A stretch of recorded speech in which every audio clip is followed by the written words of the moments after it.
Salut tout le monde et bienvenue dans notre vidéo numéro 6 de notre rétrospective de l'année 2020 en K-pop. Donc le 7ème épisode des Pop Focus Awards qui concerne donc les débuts de cette année. Ouais, les groupes et artistes qui ont fait leur premier pas dans l'industrie cette année. On va faire un top 3 seulement, tout simplement parce que il n'y a pas énormément de groupes, enfin il y en a pas mal, mais disons qu'un top 5 on finirait par tous les mentionner. Et donc c'est plus intéressant, on pense, de vraiment sélectionner ce qu'on veut retenir. Rappelez-vous que le concept ici n'est pas de faire entrer les groupes en concurrence. Je dis ça surtout là ici parce qu'évidemment comme c'est des groupes qui ont débuté la même année, ils seront sans doute amenés à être comparés les uns les autres. Mais nous on veut vraiment pas créer des guerres de fanbase ou quoi. Oui, pas du tout. On veut juste essayer de regarder objectivement ce qui a été fait par chaque groupe et leurs agences cette année, comment ils ont approché ça, et éventuellement donner des suggestions d'écoute à ceux qui n'auraient pas entendu parler de tel ou tel groupe. Dis-nous un petit peu comment on a fonctionné ce coup-ci du coup. Du coup cette fois-ci on a fait un top 3 des débuts de cette année. Tout confondu. Tout confondu, ouais. Et donc on s'est pas dit évidemment les listes, on va découvrir en direct pour avoir toujours du débat, des surprises, etc. On va peut-être parler des absents, certains absents notables de nos listes respectives. C'est ça. Après. Et on peut commencer du coup. C'est parti. Je te propose de commencer avec du ton coup, troisième. moi j'ai mis en numéro 3, pas un groupe qui a fait un gros début en termes de chiffres, mais que j'avais envie de souligner, Signature. Ok, Signature. Qui ont fait 3 chansons cette année, qui c'est quand même pas mal pour un début. Donc, Nous Nana, Harry Song et surtout Asa, dont on a parlé dans la vidéo des Girl Band, qui est un banger de fou furieux, qui a seulement 2 millions de vues, quoi. Donc ça rend un peu ouf. Ça rend complètement dingue. Et ça va justifier que moi je l'ai mis un peu plus haut. Ah, ok. Ouais, je spoil déjà. Mais je te laisse finir ce que tu as à dire et je compléterai à ce moment-là. Qu'est-ce que j'allais dire d'autre c'est un groupe qui fait leur début, quoi. Elles sont toutes très cool, très sympas. Et non, vraiment, en fait, Asa est tellement bien que je me suis dit je vais le mettre en avant parce que le son est vraiment trop bien et beaucoup trop underrated, quoi. C'est ça. C'est l'un des meilleurs sons de l'année en termes de catchiness et d'originalité et de concept, girl band, concept girl crush. Ouais, c'est ça. Fille cool. Donc c'est incroyable. J'aurais pu en mettre un autre en 3ème place, plus classique et on en parlera après. Ouais. Mais j'ai voulu la mettre là en 3. Ok. Bah moi en 3, parce que j'ai tenu à mettre Signature plus haut, j'ai choisi un boy band. Treasure. Ah, Treasure. Donc le nouveau boy band de YG Entertainment. Qui est sans doute pour eux porteur de beaucoup de promesses, puisque c'est un petit peu... c'est un peu triste à dire, mais à mon avis, leur but c'est qu'ils remplacent peut-être un petit peu le malencontreux parcours de Icon. Ah. J'espère que Icon va continuer, mais c'est-à-dire que j'ai l'impression qu'ils avaient besoin de faire ce nouveau début de boy band l'année où YG recommençait un petit peu en ayant comment nettoyer ses démons. À savoir les scandales qu'il y a eu, tout ça avec le PDG, etc. Et Treasure, donc ils ont commencé cet été de mémoire, je me trompe peut-être, parce que c'est un groupe avant, que j'ai... Ah ouais, avant ? Ouais, avant, carrément. Ils ont commencé au début de l'année. Ah, ok, bon bah voilà, tu fais bien de me corriger. En tout cas, du coup, je dis ça parce que moi, ils ont vraiment eu mon attention cet été, et avec, disons, les singles qu'ils ont sortis au fur et à mesure, j'ai beaucoup aimé Boy. Boy, je me suis rendu compte... C'est le premier... Boy, ah oui, je crois qu'en fait... Boy, c'est cet été, je crois. Ouais, c'est ça. Et pour le coup, je me suis rendu compte a posteriori à quel point cette chanson m'était vraiment restée dans la tête, à quel point je l'avais pas mal écoutée. Et alors, c'est un groupe que je connais pas très bien. On est un petit peu passé à côté sur la chaîne cet automne. Mais franchement, je pense qu'à partir de maintenant, j'y prêterai plus d'attention parce que c'est cool. C'est du boy band YG. Et comme je disais, c'est cool d'avoir ça, franchement. Donc voilà, mon pick numéro 3. Ok. Du coup, moi, mon numéro 2, on en est là, c'est Niziu. J'ai mis en 2. Je suis content que tu le mettes. Niziu qui est pas vraiment... Enfin, c'est un groupe de K-pop, mais japonais. Et déjà, juste, il fallait absolument qu'on le mette pour à quel point ça a été important en termes de marketing, je dirais. Enfin, ils ont fait un très gros survival show en japonais, en fait. Donc, produit par JYP, entre autres, etc. Et ils ont ensuite sorti donc, ce nouveau groupe avec un pré-début de single Make You Happy et leur début de single qui s'appelle Step and a Step. Ouais. Qui était vraiment très très bien. Ils arrivent à faire ce que toi ils se faisaient au début, c'est-à-dire le côté cute. Ouais. Mais toujours, enfin c'est super bien, c'est très catchy. Moi j'ai beaucoup écouté Make You Happy. Au début je la trouvais un peu simple, mais en vrai elle est trop catchy quoi. Elle est trop catchy, mais très dépouillée au niveau de la prod. Ouais. Mais ouais, voilà, alors moi tu vois, au début je me disais, je sais pas si j'arriverai à mettre Easy You parce qu'ils ont pas fait beaucoup de chansons. En fait quand j'ai compté, ils en ont fait 7 au total cette année, ce qui est à la hauteur finalement des plus gros débuts qu'on a eu. Ouais. Et j'ai quand même pas voulu les mettre parce que top 3 c'est très sélectif et que très franchement c'est pas le genre de son que je vais vraiment beaucoup écouter. Comme tu dis, elle est très très catchy, mais j'ai pas envie spontanément de revenir vers un son comme Make You Happy. Ouais. Step and a Step est bien. Mais voilà, j'ai préféré donner d'autres priorités et je suis content que tu les aies citées du coup. Ouais. Ok, donc mon pic numéro 2. Ah ouais, ton pic numéro 2, vas-y, donne-moi. C'est du coup Signature. Ah ok, voilà. Okay, tu l'as mis je les ai mises là parce que j'ai vraiment envie que les gens aillent écouter du Signature, plus particulièrement Assa, comme on disait, un des plus gros bangers girl crush de l'année, pas assez vu.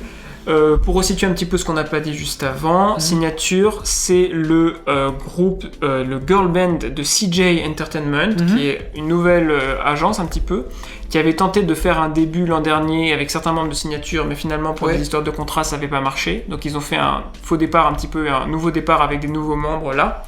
C'est aussi l'agence de Six en boy band. Ouais. Voilà. Et alors, je les ai mises un peu hautes parce que j'adore ça et que c'est underrated et que je veux que vous alliez les voir. Mais en vrai, Nunu Nanana est cool. Dans un concept un petit peu girl band classique, un petit peu Easy One, je trouve, dans la vibe EDM et tout. C'est un peu vrai, ouais. Pour le coup, le dernier qu'ils ont fait, qui s'appelait Harry Song, est un peu trop déconstruite pour moi. Il aurait fallu un hook un peu plus fort ou long, un truc comme ça. Mais en tout cas, Assa, gros banger. Ouais. Ok, on passe au numéro 1, mais avant, est-ce que tu as des mentions spéciales ? J'ai une mention spéciale, je pouvais pas passer à côté. Espa, Black Mamba. Je le mets que en 1 en vrai parce qu'ils ont débuté très récemment, on a juste un single. Mais en fait, il y a eu tellement de teasing du concept et des membres et tout, tellement de mystère. Et ils ont tellement explosé avec Black Mamba. Ouais. Ils ont tellement réussi à faire du bruit qu'en termes de début pur, tu vois, pas forcément de musique ou quoi. En début, j'étais obligé de le mettre parce que je pense qu'en termes de bruit, c'est le plus gros début de l'année. Alors, tu vois, moi, je les ai pas mises. Ouais. Et justement, je comprends pourquoi, en voyant ton approche, tu les as mises. Parce que c'est clair que quand tu regardes les plus gros débuts, t'étais obligé de les mettre. En vrai, j'aurais peut-être dû le faire. Mais moi, j'ai préféré dire les débuts, soit qui m'ont le plus plu, soit qui musicalement m'ont le plus intéressé. Okay. Mais c'est vrai que quand tu regardes la stratégie marketing de YG, le budget qu'ils ont mis sur le clip... Pas de YG, de SM. De SM, pardon. Le budget qu'ils ont mis sur le clip, etc. Le concept qui est un peu tiré par les cheveux, mais qui franchement du coup fonctionne. Bah, toute l'histoire des personas avatars, la numérique là. Complètement dingue. Donc ouais, moi j'aurais mis peut-être en mention spéciale comme tu le dis, parce qu'effectivement on n'a qu'une seule track, c'est quand même un peu léger. Les débuts qui méritaient le plus de l'attention cette année, ils sont dans les 6-7 en général, ce qui est l'équivalent en gros d'un single ou deux et d'un mini-album ou d'un EP. Donc là c'est un peu trop récent pour moi, mais heureux que tu l'aies mentionné du coup. Ok. Sur ce on passe à nos numéros Uno. Ok. Alors moi mon numéro 1, là tu vas Joe drop parce que moi j'ai mis Treasure en 1. Non. J'ai mis Treasure en 1. Parce toi que t'as écouté du Treasure ? J'ai écouté du Treasure mec. Il a écouté du Treasure en secret sans me dire. Et je peux te dire que autant la Boy je l'aime vraiment beaucoup. Ouais. Celle d'après je sais plus comment elle s'appelle. Tu vois ou pas ? Non. J'ai pas retenu. T'as que Boy toi ? Non, je les ai toutes écoutées, mais j'ai pas retenu les noms. La deuxième, elle commence comme DNA de BTS, c'est trop bizarre. Ah ouais ? C'est exactement pareil. Attends, en vrai, je vais te la mettre très rapidement, juste le début. Et tu vas vraiment être. Ah, je suis méga surpris. Écoute. Ah ouais. Ouais, c'est la même. C'est la même guitare et le même rythme. Mais en gros. Je l'ai vraiment mis numéro 1 parce que j'adore Boy, j'adore toutes celles qu'ils ont faites, mais vraiment la dernière qu'ils ont faite, avec 3M et pas MMH comme Kai, je la trouve trop bien. Ah ouais ? Elle me catch de fou. Ok. Je sais pas si tu l'as dans la tête, mais... Non, je l'ai... Enfin, comme je te dis, en fait, j'ai écouté et j'ai réécouté aussi les trucs à la suite un petit peu pour faire ce classement. Mais je me suis pas vraiment penché sur ni les membres, ni qui étaient derrière, ni retenir les noms des chansons. Et tu veux que je la fasse écouter vite fait ? Vite fait. Ok, je te mets juste un bout pour que tu replaces le truc. Mais vraiment, celle-là, je l'adore de ouf. Hein. Je pense que c'est vraiment ton genre de K-pop.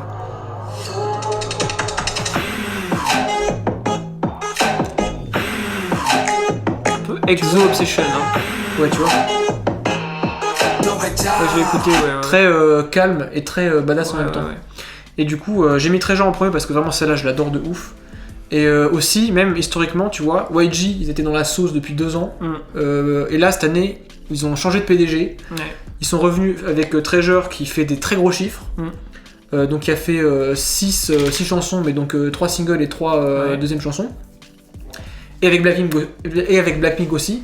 Et YG, ils se sont vraiment remis dans la course avec Treasure, je trouve.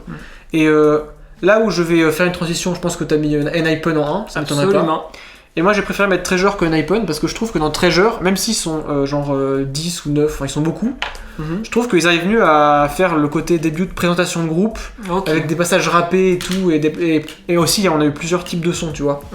Je vois. Et vraiment musicalement, je trouve que Treasure c'est super bien et j'ai grosse hype quoi.